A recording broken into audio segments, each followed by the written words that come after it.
back at Up North F4. We are joined with Darlene Mockton, who is the Ecumenical Music Fest committee member, and Mick Fiocchi, who's the committee member of it as well, and NAMI representative of this fest that is taking place. Thank you for joining us. Oh, we're so happy to be here.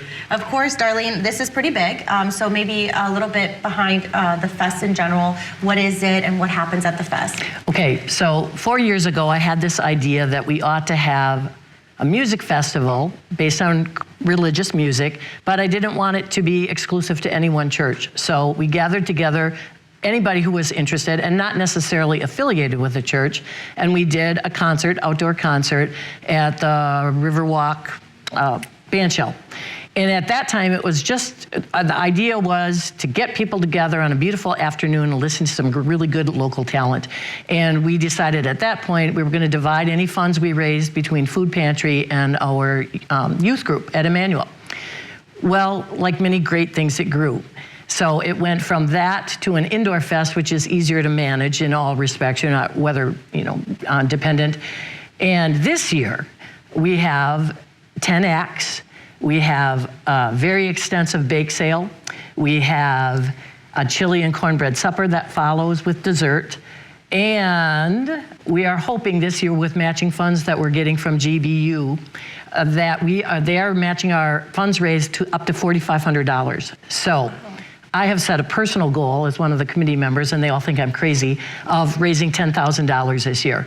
Last year, we raised $3,000, which was divided among the three groups. This year, if we could do 10, and I think it's doable, because if we could do 3,000 without matching funds, I think we can do 4,500 and get another 45, which makes 9,000. I'm a mathematical genius. And 1,000 more, because people are going to say, well, she wants 10,000. Of course, we're going to go another 1,000.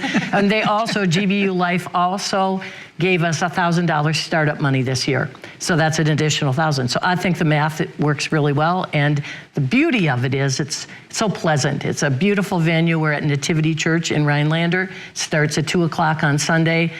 People come in, they enjoy some music prelude, and the groups perform. There's an intermission, and it's just a lovely way to spend an afternoon.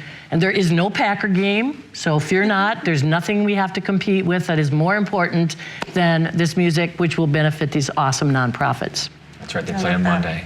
Great ambition as well. I mean, that's how we schedule it every year. Very good. Is a Sunday that they're not playing. I see.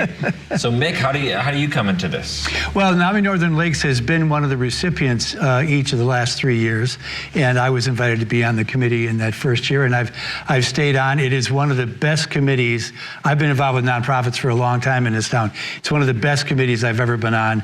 Everybody does something. Everybody does what they say they're going to do, and the event, as a result of that, has gone very smoothly, and we've been just delighted with the generosity of the people who come, because it's all free will offering. There's no admission charge, and so we've been really thrilled to be a part of it. So NAMI is the National Alliance it's a local chapter of the National Alliance on Mental Illness, and we provide support and advocacy for people with mental illnesses and their families.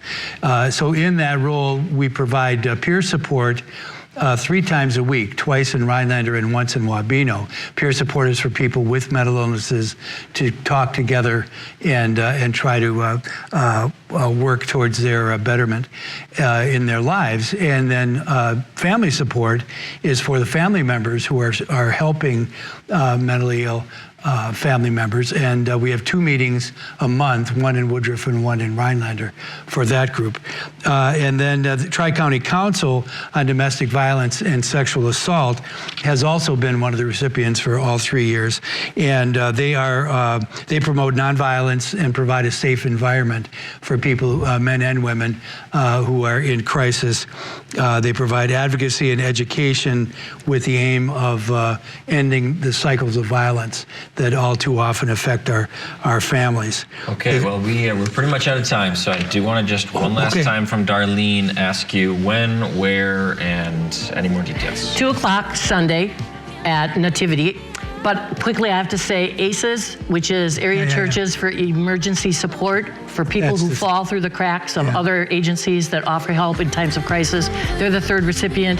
They're all such important organizations, and now more than ever, we need to back our local our local organizations to help one another live happily and in grace. So we are begging you all, please come, be generous, dig deep into your pockets. We promise you awesome music. It's going to be a great, great afternoon. Okay, sounds good. And we will see a quick performance right now from the Hymns and Hers group. Correct.